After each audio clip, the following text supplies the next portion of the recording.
कि आपने पुनः मुझ जैसे एक छोटे से कार्यकर्ता पर जो विश्वास किया है, उस विश्वास पर खरा उतरने का अपनी तरफ से पूरा प्रयास करूंगा और आने वाले समय में खंडवा और बुरहानपुर के युवाओं को रोजगार के अवसर उपलब्ध हो, इस दिशा में भी काम किया जाएगा।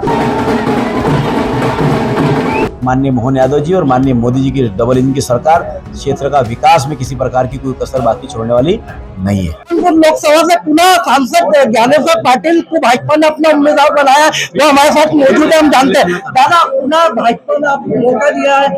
क्या मुद्दे रहेंगे, क्या मैप रहेगा, किस तरह मैदान में उतरोगे? देखिए, आपके चैनल के माध्यम से मैं सबसे पहले हमारे देश के यशस्वी प्रधानमंत्री माननीय मोदी जी को, हमारे राष्ट्रीय अध्यक्ष माननीय नड्डा जी को, हमारे गृह मंत्री माननीय अमित भाई शाह जी, हमारे प्रदेश के यशस्वी मुख्यमंत्री डॉक्टर मोहन यादव जी और हमारे प्रदेश के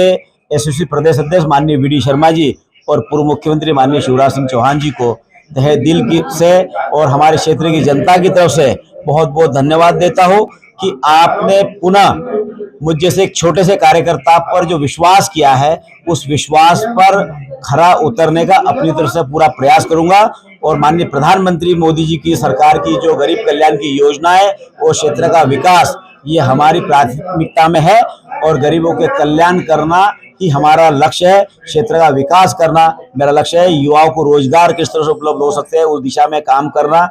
किसानों को समृद्ध बनाना, मातृशक्ति को आत्मसम्मान से जगाना और मातृशक्ति को हमारे माननीय प्रधानमंत्री जी का लक्ष्य है कि 3 करोड़ बहनों को लखपति बहनें बनाना। तो उस दिशा में हमारे संसदीय क्षेत्र की बहनों को भी लखपति बनाना मेरा उद्देश्य है और निश्चित रूप से हम लखपति बना के रहेंगे। दादा, 2.5 साल का समय बहुत कम मिला था, उसके बाद भी विकास किया है आपने, कहीं ना कहीं माना जाता है। अब क्या सपना पूरा करोगे? 5 साल का पूरा समय मिलेगा आपको? देखिए, सब क्षेत्र की जनता के आशीर्वाद से मुझे जो उपचुनाव में 2.5 साल का जो कार्यकाल मिला, उस 2.5 साल के कार्यकाल में जो रुके हुए काम थे, इंदौर से इच्छापुर मार्ग, उस इंदौर से इच्छापुर मार्ग को भी मेरे सांसद बनने के बाद में उसकी शुरुआत हुई। वो हमारे स्वर्गीय नेता नंदू भैया ने उस काम को सुकृत करवाया था, लेकिन काम शुरू नहीं हुआ था। उस काम को शुरू करवाया। उसी के साथ साथ रेलवे के क्षेत्र में 3 बजट में 2500 करोड़ रुपया हमारे रेलवे सुदृढ़ीकरण के लिए मिला और खंडवा के लिए हमारे माननीय प्रधानमंत्री मोदी जी ने 350 करोड़ की लागत का सर्व सुविधा युक्त रेलवे स्टेशन का भूमि पूजन भी हमने जो है कि 26 तारीख को किया। तो ऐसे रेलवे का क्षेत्र हो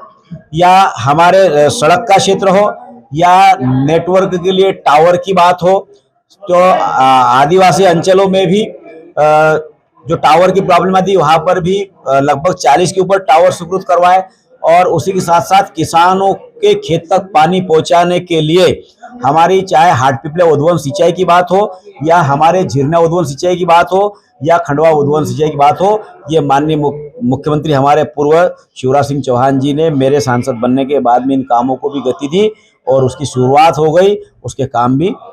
चल रहे हैं और आने वाले समय में खंडवा और बुरहानपुर के युवाओं को रोजगार के अवसर उपलब्ध हो, इस दिशा में भी काम किया जाएगा और आने वाले समय में आप देखते रहना कि काम में किसी प्रकार की कोई दिक्कत नहीं आएगी। काम, क्योंकि डबल इंजन की सरकार माननीय मोहन यादव जी और माननीय मोदी जी की डबल इंजन की सरकार क्षेत्र का विकास में किसी प्रकार की कोई कसर बाकी छोड़ने वाली नहीं है। और दादा, कहीं ना कहीं बुरहानपुर के किसानों के लिए दादा दयालु है और केला फसल है, कैसे आपने लोकसभा में भी मामला उठाया था, बीमा नहीं मिल पा रहा है, आपने प्रयास किया था, अब आगे उसको कैसे पूरा करोगे? देखिए, मौसम आधारित फसल बीमा के लिए जो है कि करीबन 7 बार टेंडर हुए, लेकिन कोई कंपनी उसमें टेंडर डाल नहीं पाई, किसी न किसी कारण से हो रहा है। लेकिन क्योंकि भारतीय जनता पार्टी की सरकार है, ये किसानों के हर दुख दर्द में भारतीय जनता पार्टी की सरकार हमेशा खड़ी है और किसानों की समस्या का समाधान यदि किसी ने किया है तो भारतीय जनता पार्टी की सरकार। आपने देखा, ये थे सांसद ज्ञानेश्वर पाटिल जी, उनका कहना था कि किसानों की समस्या का निदान किया है, एक तो भाजपा की सरकार ने किया। दिलीप जावड़, बुरहानपुर।